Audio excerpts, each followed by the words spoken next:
technique de la caisse. Ouais, c'est rigolo. Et attention, ce moment avec les guêpes. Voilà, de temps en temps, on peut avoir énormément de guêpes, mais c'est bien passé. Le Oh, débat bon, c'est infini les sur trucs les espèces. c'est les trucs qui volent. Avec, c'est les petites mouches cuisinières hein, qui vous attaquent avec une fourchette. Ça n'a aucun sens. Et on va arriver sur un des boss les plus déterminants du jeu, je trouve, en speedrun, quand on grind. Ouais, parce qu'il y a de la RNG, du coup, un petit peu de l'aléatoire, il faut avoir de la chance d'une certaine manière. Évidemment, on peut faire le maximum en essayant de bien jouer, mais quand il est bas, on va pouvoir, en jetant le ballon sur le... qui meurt en étant agressif, oulala. Ça paraît bien. Donc, du coup, il est mort, on rattrape le ballon, on peut faire des double hits quand, du coup, il est suffisamment bas. Parce que quand il est haut, on jette le ballon vers le haut, et quand il est bas, on jette le ballon sur la gauche ou sur la droite, le ballon rebondit. Et il faut savoir que dans ce jeu, que ce soit pour les boss ou pour nous, les frames d'invulnérabilité sont très courtes, et du coup, on peut faire 2 hits avec un jeté de ballon, un lancer de ballon. Du coup, c'est optimal. Tifa rattrapé par Taker sur ce niveau, Xunkar ou un petit peu derrière, mais on voit hein, les pertes de temps sont pas énormes. Un hit dommage pour Taker, hein. On a que 3 cœurs, ça part vite. Alors faut savoir, les frames, on vient de le dire, mais les frames d'invulnérabilité, le damage boost pour Taker passe, donc il va être carrément devant là. Tifa n'a pas fait le damage boost. C'est très risqué d'avoir qu'un point de vie à cet endroit-là, heureusement. Il y a de la vie parsemée, hein, des petits glands sous les caisses, il faut connaître du coup, il faut connaître toutes les backups, tous les positionnements des points de vie. Surtout, c'est une perte vraiment d'une seconde et demie, c'est pas énorme. Comme on vient de voir Taker qui se met full life. Ouais voilà, ça dure pas longtemps. Ça c'est un moment décisif sans désactiver les trucs. Est-ce que ça a tenté le damage boost? Non! Oh, jouer agressif comme ça! Ah là là, et ça c'est une perte de temps énorme. Ouais. C'est les moments vraiment qui sont cruciaux. Un point toutes les 6 secondes, ça va être dur à rattraper, hein, c'est-à-dire que c'est plusieurs points qui s'envolent. Le damage boost pour Xunkar, voilà, ça joue agressif. Ça passe bien. Et Tifa qui a dépassé Millet sur ce niveau. Hein. Ah non, pardon, Millet qui est Miller arrive au boss. Ouais, Oh là là, Millet ce jeu juste fait de devant. ballon catastrophique! Il a touché 3 fois quand même avec un robot chanceux quand même, Twin, hein, c'est pas mal avancé le robot. Voilà, c'est fait chez Millet, ouais. Joli cycle, Tifa juste derrière, du coup, Xunkar qui arrive au boss, et Taker en difficulté à cause de cette mort, du coup.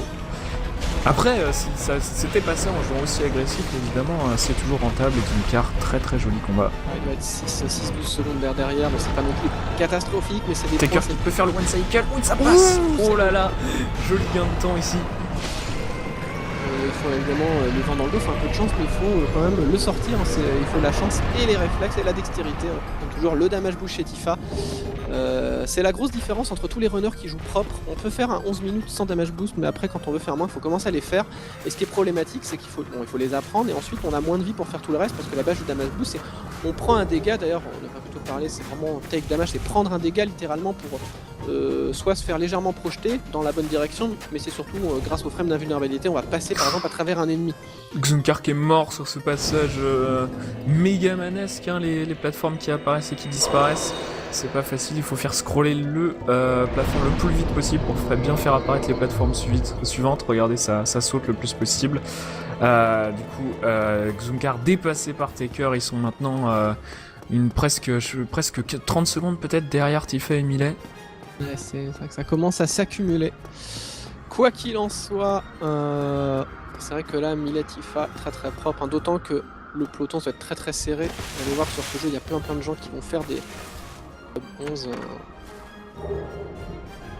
Au niveau du casino, on commence à avoir énormément d'ennemis dans les niveaux. Il faut bien connaître les trajectoires, les patterns pour éviter tout ça. Alors Tifa qui a tenu une caisse longtemps. Ok, donc c'est Millet en tout cas qui est devant. Avec cette belle série de sauts, Xunkar Taker les rejoignent au casino, mais ils sont au premier screen du casino. Faire attention. Le damage boost chez Taker qui passe bien, ils sont vraiment au coude à coude. Par contre, Xunkar a plus de mouches sur son écran. Ah putain, il met pas. Oui, c'est vrai qu'il y a la face take damage. pas très beau. Donc à la caisse, c'était un très joli saut pour Tifa Millet, hein, effectivement. On peut passer très rapidement. Voilà, belle avance de Millet. Ensuite, Tifa. Pendant ce temps-là, Taker et Xunkar essayent de revenir, mais c'est difficile en fait. C'est-à-dire qu'il faut surtout que la distance ne devienne pas plus grande. On va tenter sans doute le saut, j'imagine. Ouais, il passe bien ce saut, hein. Oui, C'est c'est au plus bord de peur la qu'il est plateforme. difficile. Voilà, c'est ça, c'est le genre de truc. Ça se fait bien, et puis le save spot sur le chat du casino. Hein. Boss anecdotique, ça se passe très bien, Xunkar et Taker sont très proches, mais ils sont bientôt 3-4 points derrière Tifa et Millet. Heureusement il reste 2 jeux après si cet écart venait à rester identique. Mais faut pas vendre la peau de l'ours avant de l'avoir tué, parce que les 3 derniers niveaux là peuvent être très traîtres. En particulier ce niveau des égouts, avec ces crabes qui lancent des bulles et les écureuils volants. Le bestiaire très varié de Chip 'n Dale. Les bestiaires improbables aussi, c'est ça qui... c'est un jeu surprenant. En tout cas... Ça passe bien. Ouais, Tifa qui gratte un petit peu de temps sur Millet avec ce lancer de caisse ici. Millet qui a été obligé d'attendre. Bon, on va essayer de ramasser le moins de caisses possible. Enfin, le moins on tue d'ennemis, le mieux on se porte évidemment. Comme dans beaucoup de jeux de l'époque, quand on jette une caisse, vous allez voir, déjà faut la ramasser, donc on s'arrête. S'arrêter c'est mal, souvent. Ouais, ça coûte quelques frames. Qui commence à accuser un sacré retard, comme je pense qu'il est... Xunkar qui est mort sur ce niveau. Oh là là, et on voit, très bel exemple, les frames d'invulnérabilité sont plus qu'anecdotiques dans ce jeu. C'est hallucinant. J'aurais presque pu ne pas faire clignoter le personnage, c'est parce qu'ils t'induisent en erreur. Ouais, c'est ça, il y en a quasiment presque pas, c'est vraiment un mensonge. Xunkar, faut le rappeler, sa grosse force aujourd'hui c'est Zelda, donc c'est là-dessus que ça va se jouer pour lui. Ouais. Donc ça sera la deuxième épreuve que Tenke commentera avec toi. À ceci près qu'il faut vraiment pas prendre trop de retard sur Chip 'n Dale, parce que c'est difficile par rapport au top niveau de gagner 10 points sur Zelda. On peut gagner 5-6 points, ce qu'il fera sans doute, mais là faut vraiment pas non plus être trop en retrait sur le premier jeu. Oui, évidemment, c'est vraiment l'épisode là, le pentathlon 1 de l'optimisation. Chaque seconde compte, chaque mouvement compte. Ouh, Tifa, petit dégât, attention.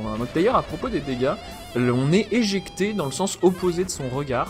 Donc c'est quel que soit l'endroit où on touche, quelle que soit la manière dont les hitbox se touchent, c'est vraiment le sens opposé du regard. C'est pour ça qu'on le remarque bien souvent. Regardez le damage boost que vient de faire Xunkar. Il suffit de se retourner pour être projeté dans la direction que l'on veut. Très beau début de combat pour Tifa contre la chenille. Ouais. Oh, Tifa qui passe devant Millet grâce à ce combat. Expédier la chenille ici, c'était très beau. C'est très difficile de faire 2 hits, alors faire 3 hits à un moment, c'est vraiment très très moche de la part de Tifa, parce que Millet a pas démérité, il a fait quand même un beau combat. La manipulation de la chenille se fait en attendant et par rapport au moment où on la touche. Ouh, Taker c'est pas passé, c'était vraiment pas loin. Dommage. Pour le 2 cycles. C'est vraiment, on voit que les gens ont quand même bien taffé le jeu, c'est propre. Ouais, c'est vraiment, je comprends pourquoi je fais un 13 minutes maintenant. Je fais un 12 d'SS, mais quand même, quoi, c'est propre. Ouais, c'est vraiment bien, il y a beaucoup d'apprentissage à faire, chaque endroit, chaque boss a des choses à apprendre. On va voir si on tente les damage boost chez Tifa, un seul peut-être, est-ce qu'on en fait 2? On y va à fond, attention. Oh là là, c'est passé. Millet par contre j'ai l'impression que ça joue un peu plus sage. Non mais c'est magnifique, il va se recharger en vie ici, prendre de risques, c'est vraiment très très beau. Oui, la vie ici, comme on a besoin d'une caisse de toute façon, c'est pas une perte de temps. Et belle avance, là c'était un très beau niveau, par contre il va pas falloir mourir, c'est un passage qui peut être compliqué ici. Non c'est bon, c'est passé, on a vu, il a attendu pour pas se prendre la belette. Mais Tifa, je sais pas si on peut voir ses temps, mais il va être très très proche de son pili, parce qu'avec son temps constaté, il va... Ah non, attention le boss, attention le boss. Ah non. Et c'est la mort. Du coup c'est Millet qui va repasser devant. C'est Millet qui va repasser devant grâce à cette mort sur le boss. Ah, le dernier boss qui est terrible. Ça va être fait, voilà, chez Tifa aussi. Je pense qu'il était presque devant son Tibisque avec le pibi devant, avec le décalage de 2-3 secondes de notre chrono. Enfin forcément on le lance, je sais pas quel est le pibi, quel est le temps constaté de leur chrono. Il est indicatif. Globalement je pense qu'il était devant son pibi. Tifa qui a un PB à 10-26, c'était en tout cas très très proche. Très belle run, très beau dernier niveau, dommage qu'il soit mort du coup.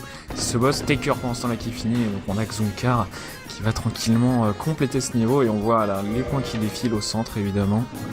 Alors là, on a cliqué sur le bord, on a Vruch également qui est annoncé dans les favoris. De toute façon, vous allez voir que même quand on rappelle, il y a 80 speedrunners qui font le tournoi. Il y a de nombreuses personnes qui streament, on va pouvoir vous les montrer. En backup, on a plein de gens. Et voilà, vous voyez, même les gens en backup, ils sont là, ils sont au taquet évidemment, ils veulent montrer qu'ils ont bien travaillé le jeu, faire un top 10, ça va vite. C'est terrible, voilà, parce que ça va extrêmement vite et du coup, le temps que ça recharge, les gens finissent.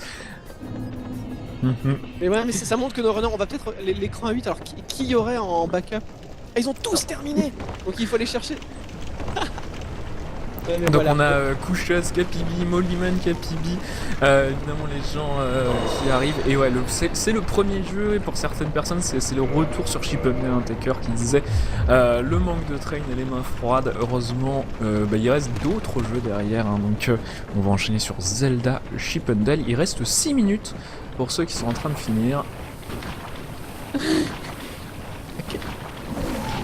Et on a Chuck and Snake qui sans doute peut-être découvre le jeu, qui est sur le premier niveau.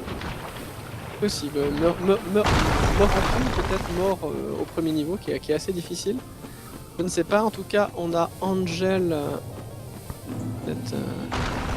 Angel Zor sur la fin, ouais. Peut-être se mettre en Angel Zor en full screen, on aura le temps de revenir sur Chuck Snake. Qui nous a fait Ou attention. Mais ouais, la race était complètement folle. Et en fait, c'est là qu'on voit sur les fiches qu'on a présentées, hein, San part de là. Oh, la mort juste à la fin. Non. Je pense qu'il a sauté au lieu de passer par sous la plateforme. On peut évidemment, en appuyant sur bas et sur saut, descendre d'un étage. Alors, attends, mais c'est vrai que là, les runners. Maintenant. Voilà, on avait vu la dernière fois que le top 10 de mémoire, enfin, c'était, on avait un top 10 en dessous des 11 minutes. Quelque chose d'assez fou. Là, ça va y ressembler effectivement. À raison de 6 points toutes les 6 secondes tous les points, 30 secondes d'écart, ça fait quand même déjà 5 points. C'est un jeu sur lequel ça peut aller très très vite. Ouais, et voilà, tous les logique. streamés, tous les favoris ont déjà fini. Il va falloir passer sur un serveur giga 8 où tout le monde peut streamer en même temps. Parce que là, le niveau est juste trop fou. Allez, le chat. Le dernier boss qui balance ses cendres. Faut pas mourir. J'espère que c'est pas un game over. Non, c'est bon. Il y a des continues, mais c'est vraiment atroce. Hein, Le problème, c'est qu'on recommence le niveau du tout début. Il y a des petits save spots, mais ça dépend de comment il envoie. Voilà, c'est bon. Fait. 14 minutes. C'est très bien.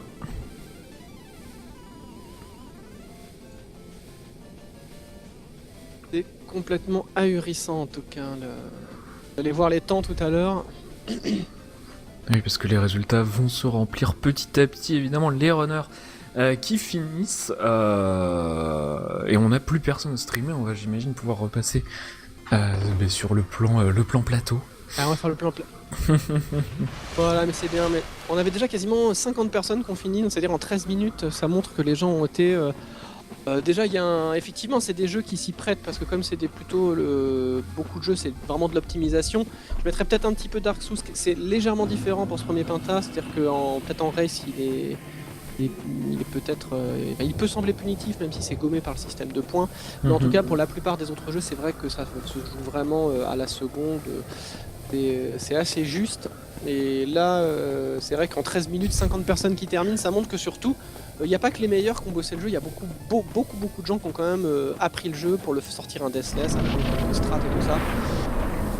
Ouais, mais ça peut être traître, hein, la présentation des fiches où on passe vraiment sur les 8 meilleurs potentiels, mais en fait, le niveau est tellement serré dans cette UD4, alors le choix des jeux, entraînement des joueurs, un peu des deux, que on passe sous silence évidemment des joueurs qui sont à 1 point, 2 points peut-être, et donc on a des surprises en race et on peut pas montrer tout le monde évidemment, mais on va avoir voilà des gros scores pour démarrer, à voir si les joueurs arrivent à s'en sortir sur Zelda et Dark Souls juste derrière, mais c'est complètement fou. Et le niveau sur Chip and Dale, qui est...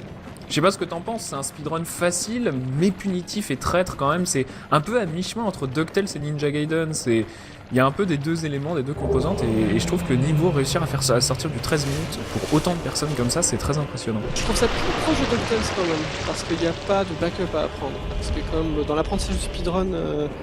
C'est ça, il manque un système d'objets. Sous les caisses, sous chaque caisse, il y aurait des trucs. Non mais ouais, c'est effectivement... Enfin, c'est très dense comme speedrun. Et bah quoi qu'il en soit, je propose à la limite qu'on peut regarder le clip de la prochaine épreuve qui est donc Zelda. On va se regarder le clip, ce qui devrait laisser un petit peu de temps aux gens de terminer, car on rappelle, il y a 80 runners. Donc peut-être qu'il y a peut-être quelques personnes qui n'ont pas terminé. Il faut leur laisser le temps de remplir leur score. Et ensuite, du coup, on regardera le résultat de cette race Chip 'n Dale. Vous allez voir que ça a en moyenne progressé depuis la dernière fois.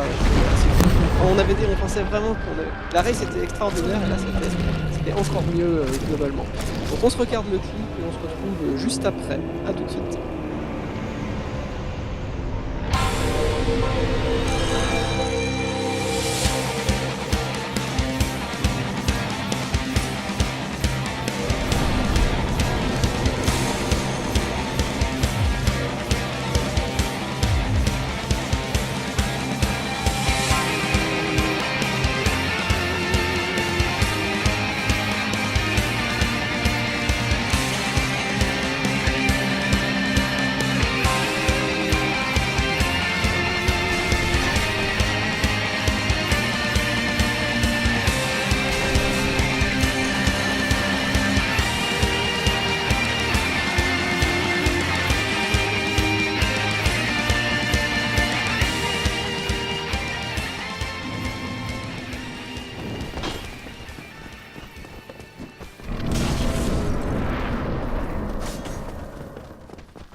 Alors, est-ce qu'on a la plupart des gens qui ont terminé la race Chip 'n Dale? On a 66 personnes. Est-ce que déjà le chrono d'ailleurs est terminé? J'ai pas le chrono. Qu'à l'instant, ouais, les 18 minutes 30 pour Chip 'n Dale sont écoulées. Les runners vont devoir indiquer leur temps ou où est-ce qu'ils s'en sont arrêtés au bout du temps maximum. Alors là, c'est un petit répit de 15 secondes pour remplir leur score. Je rappelle, un premier tournoi Chip 'n Dale Zelda Dark Souls. On cumule le score sur les 3 jeux avec un système, 200 points par jeu, donc ça fait un total de 600 points. On tient compte de la complétion et du speedrun sur chaque jeu. 10 étoiles à gagner sur ces 3 premiers jeux. Après il y aura une pause, 10 étoiles à gagner sur le tournoi B et 10 étoiles sur le total, ça tiendra compte du tournoi A et du tournoi B, ce qui fait donc un total, comme disait Twin en introduction, de 30 étoiles. Et ben, je pense qu'on peut regarder du coup le résultat de cette race Chip 'n Dale. Twin, donc est-ce que tu peux nous dire ce qui s'est passé? Ah, on l'a vu, de toute façon, les runners ont fini tous très très vite, donc ça va être, voilà, on voit le classement très serré, des petits points d'écart, on a 6 points d'écart entre le 10e et le premier, Zugman qui fait du coup 201, un 10-24, et Naruto en 10e qui fait 195 points avec son 10-55, donc ça se joue vraiment sur 40 secondes pour ce top 10, c'était vraiment très très proche. Parmi les gens qu'on a mentionnés dans les favoris tout à l'heure, Millet, Tifa qui sont là, qui sont présents. On a des gens qui ont fait des PB, Mollyman pour avoir la 3ème place, Pouchas pour avoir la 6ème. Donc pour l'instant, rien n'est décidé, c'est très très proche. Ensuite, si on descend, le top 20 c'est pareil, avec Taker à 195 et Super Lingod à 11 minutes 20. Les runners qui sont vraiment au coude à coude. Et voilà, le niveau était vraiment juste dingue. On a Vruch qu'on a présenté tout à l'heure qui est 21ème. Le 30e score, on a 11,40. Et pour voir des points sous les 175, voilà, faut aller à partir de la 48e place. On a eu énormément de runners, voilà, 69 runners qui font un temps, qui font un run en tout cas aujourd'hui. Et tout est fait là pour l'instant, même quand on est 40e sur la race, là on est à 181 points, si le tournoi n'est pas fini du tout. Ouais, carrément. Alors je regardais par rapport à nos favoris, parce que du coup il y a plein de gens évidemment qui ont fait un bon temps sur Zelda. Parmi les favoris qu'on avait donnés, il y en a certains, c'est normal qu'ils soient un petit peu en retrait, notamment Xunkar avec son 189 sur Chip 'n Dale, mais on sait que c'était pas son point fort, c'est Zelda, donc va rester dans le stream parce qu'a priori il va quand même pas mal remonter. Pareil pour Taker, alors lui c'est pour une autre raison, il a un Zelda faible, mais lui on va garder un œil sur lui puisque a priori il a un excellent Dark Souls, donc tant qu'il se maintient, on va dire, pas trop loin du top 10, il devrait avoir ses chances pour ce tournoi. Mais du coup ça veut dire qu'il y a pas mal de gens qui, grâce à une bonne performance sur Chip 'n Dale, sont bien partis en tout cas et doivent confirmer sur un Zelda. Il s'agit de Zelda 3 sur Super Nintendo. La plupart joueront sans doute sur la version japonaise, car, pour deux raisons. on expliquera pendant la run. Normalement, il y a Tenkei qui va nous rejoindre. Il est peut-être même déjà sur le Gunpile. Ça va? Ça va, Ça va bien. Alors, est-ce que ton entraînement, toi, s'est bien passé cette semaine? Ah, très bien, je suis très content. Il y a eu des PB, il y a eu de la régularité. Je suis content. Et on a gagné la deuxième semaine du par équipe. La Team Orca, c'est ça. invulnérable. On est premier du par équipe avec 2 fois 5-0, notons-le quand même, il faut qu'on arrive. La semaine 3 maintenir risque d'être le compliqué niveau. par contre. Oui, ça risque d'être vraiment difficile. Mais si, ça serait bien pour l'aspect shonen, on gagne tout, on perd et ensuite on commente la finale, ça serait magnifique. C'est vrai, parce que si on est à la finale, finalement, on peut pas la faire. Et c'est vrai que ce serait quand même dommage. Donc on est obligé de perdre finalement. On aurait C'est gagné ça, par défaut. Donc quoi qu'il en soit, on va bientôt, je vais appuyer sur le bouton lancer la race. Je vois que la plupart des gens sont prêts, c'est très bien. Donc la race démarrera dans 3 minutes.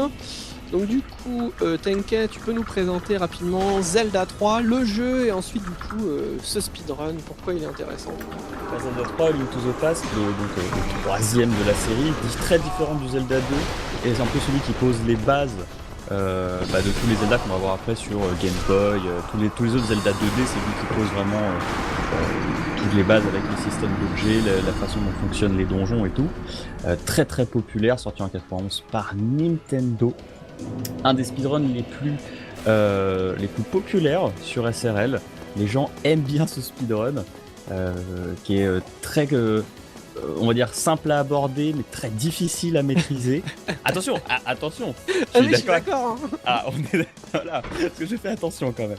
Donc très difficile à maîtriser, c'est finalement il y a des gens, on voit que Zelna, ça fait 3 ans qu'il travaille sur le jeu pour avoir son dernier world record. Mais finalement n'importe qui peut le lancer et assez vite s'amuser dessus. Donc moi je trouve qu'il est assez représentatif d'un type de speedrun. Alors c'est pas une typologie qui est liée au gameplay, c'est par rapport à l'impression que ça peut produire sur le spectateur. On va dire quand on est un spectateur, on va dire pas forcément néophyte mais pas non plus expert du speedrun du jeu, c'est que on a vraiment l'impression quand on voit le speedrun de Zelda qu'il faut faire au bas gauche droite et donner 2-3 coups d'épée quoi. Sincèrement on a vraiment l'impression que le skill cap n'est pas très élevé, c'est ce que ça produit comme effet, et pourtant quand vous allez travailler le speedrun après vous allez vous dire oh mon dieu en fait. Mais c'est ça en fait. On se fait gratter. Mais c'est ça parce qu'en fait si vous comparez votre PB au world record, mais ne serait-ce qu'au moment où vous récupérez l'épée, le premier truc du jeu, vous avez déjà 2-3 secondes de retard en fait. Et il y a eu 2 écrans. Et c'est du retard comme ça qui s'accumule à chaque salle, sur chaque déplacement, chaque coup d'épée, tout. Et c'est vrai que c'est assez fou, mais on s'en rend pas compte quand on regarde une run. On regarde n'importe quelle run, on a l'impression, tant que la personne ne meurt pas ou qu'il n'y a pas une erreur comme ça, entre guillemets catastrophique, on se dit toujours, il a super bien joué. Alors rappelons quand même 23 minutes pour les 200 points, 35 minutes c'est la durée de l'épreuve. 140 points de complétion, 60 points de speedrun, ça fait 1 point toutes les 12 secondes. Le record de l'idée est détenu par Zancar en 22 minutes 56. Et le record du monde, c'est Xelna en 21 minutes 38. Et là, la plupart de nos runners sont souvent soit aux alentours des 24 ou aux alentours des 25. Pour nos top players, on rappelle des Tifa 23-47, moi 23-48, Xelna 29-56, donc le Sneaker 25-43, donc lui il sera en retrait un petit peu sur le jeu. Parce que c'est le jeu. D'accord. Ah oui, non, il faut ça, un problème de stream, on dirait. D'accord. Mais oui, un speedrun vraiment à 2 vitesses qui peut être difficile d'aborder au début parce que là, finalement, les 6 premières minutes, donc le premier quart, on va faire simplement sur cette escape qui est, moi je trouve pas très intéressante à faire. Parce que voilà, il n'y a pas de boss, il n'y a pas vraiment de raison de rater spécialement, même s'il y a des petites difficultés ci et là. Du coup, c'est un endroit où on ne reset pas vraiment.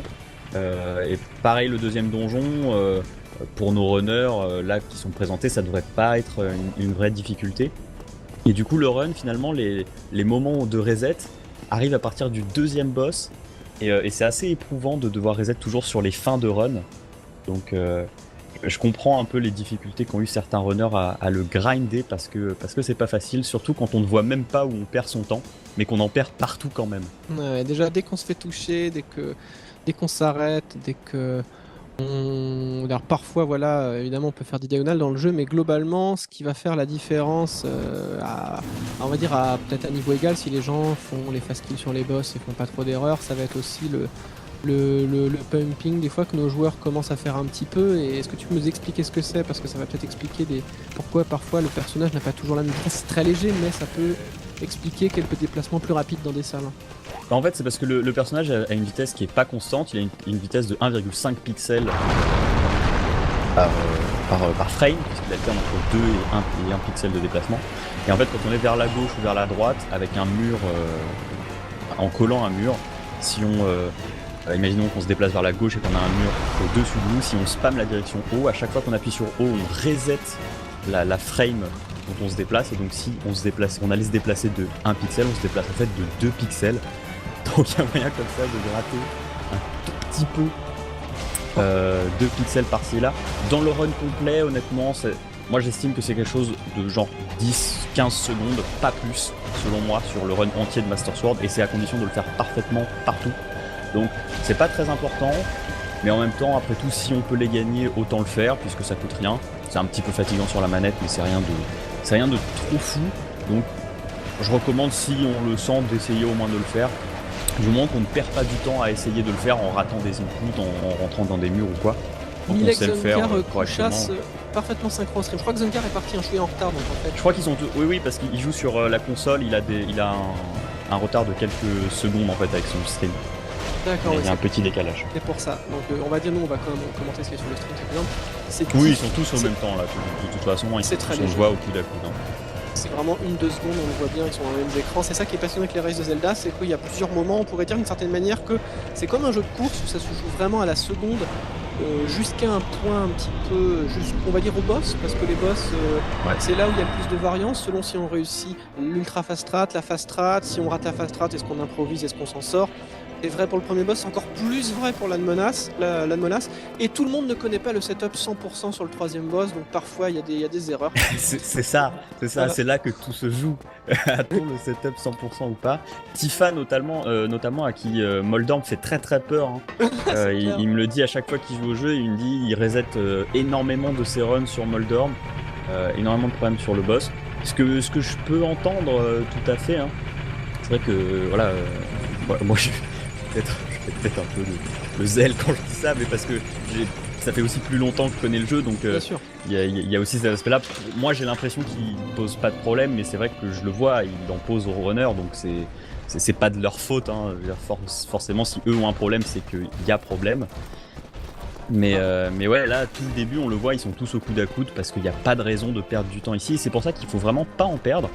Si on compare par exemple le temps de Xunkar, qui est le meilleur de l'UD, au World Record, le segment sur lequel il perd le plus de temps, c'est celui-ci, c'est celui de l'escape, alors que c'est le plus simple, mais c'est là qu'il y a le plus de temps à gagner, tellement justement il est simple finalement.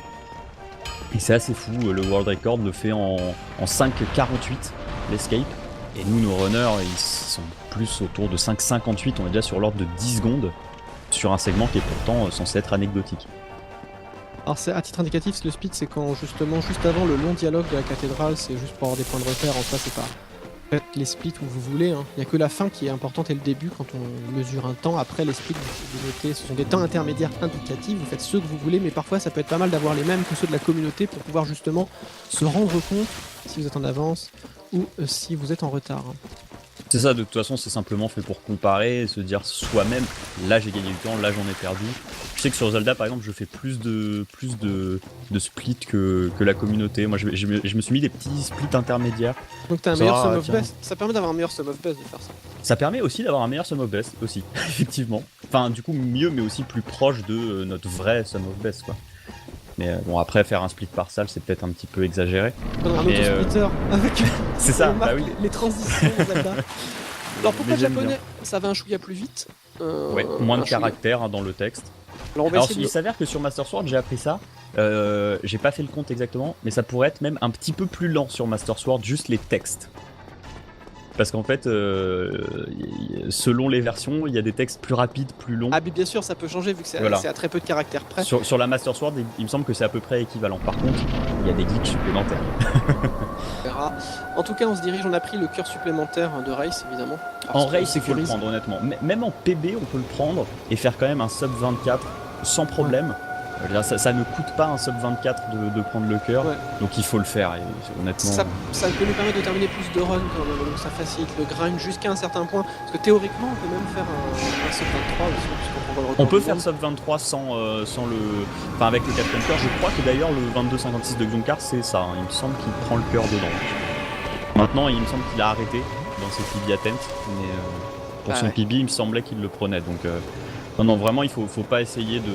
Moi, je conseille sur ce jeu de jouer safe. C'est un jeu où il faut être régulier. Si vous faites toujours sub 24, en race, il n'y a pas besoin de faire beaucoup mieux que ça. Et pour faire le sub 24, j'en ai fait l'expérience hier. On peut le faire en se faisant soigner dans la Death Mountain, en prenant le cœur supplémentaire, en faisant des arrêts pour prendre tous les cœurs sur le chemin dans les pots. Et on peut quand même faire sub 24. Donc Alors, en race, je recommande de vraiment pas prendre de risques. Chose intéressante aussi, Kouchias qui s'est inscrit au dernier moment au tournoi, on l'avait pas, donc heureusement on a exporté les fiches des 120 premiers car il s'est inscrit genre 5 minutes avant le début du tournoi. C'est pour ça qu'on l'a pas nommé dans les favoris au départ, mais évidemment Kouchias fait partie des favoris de ce tournoi, favoris évidemment, parce que c'est un bon joueur que vous connaissez. À titre indicatif, rappelons quand même aussi le score qu'ils ont fait sur Chip and Dale, sur ces 4 personnes streamers, ils ont tous Kouchias, Tifa 197 points, Millet 198 points et Xunkar 189 points, donc il a tous un retard de quand même 8 points par rapport aux meilleurs, donc il faut vraiment qu'il gratte sur Zelda, il peut gratter. Après TNK, c'est vrai qu'on peut gratter, par exemple, il peut être proche, il peut être 1 minute en avance, 1 minute 30 ça commence à être compliqué quand même, je pense. Bah, nos joueurs sont très très forts, mais la force de Xunkar sur celui-là, ça va être la régularité a priori. Là où justement Tifa peut avoir un problème sur un Moldor, Millet je ne sais pas où il en est à ce niveau-là, mais voilà, je ne sais pas, mais le retard peut très vite s'accumuler si on commence à mourir sur un boss, si on commence à devoir le refaire plus de fois, donc il va falloir faire attention. Là pour l'instant nos joueurs tous toujours exactement au même endroit, mais qui vont arriver à la première salle, on va dire, où là les écarts vont commencer à arriver, puisque le Big Key Skip, qui ne skip pas la Big Key, hein, le nom est évidemment bien trouvé, on le voit chez Tifa, voilà, il se fait damage boosté par la plante, il active le bouton, c'est bon, c'est passé chez Xunkar aussi, Kouchias un petit peu plus long, Millet pareil. Pour ce genre de strat, hein, il peut être pas mal d'avoir plus de cœur si on la rate par exemple, on passe en backup. Complètement, c'est pour ça il y a des cœurs sur le chemin, on l'a vu hein, dans les salles présentes, ils ont tous pris les cœurs qui vont sur leur chemin pour être bien sûr d'avoir 4 cœurs pour le tenter, sachant qu'il y a en plus 2 cœurs dans la salle, donc on peut le rater en étant à 4 cœurs et avec les 2 cœurs de la salle, on peut le tenter 4 ou 5 fois je crois. Donc, et ça reste plus rapide que d'essayer de faire la salle de manière conventionnelle parce que cette salle est très très très longue. C'est vraiment un jeu du par cœur de l'optimisation parce que chaque salle Par c'est contre, du genre. Tifa qui s'est fait toucher par la plante, ça va être difficile, du coup la statue qui n'est pas activée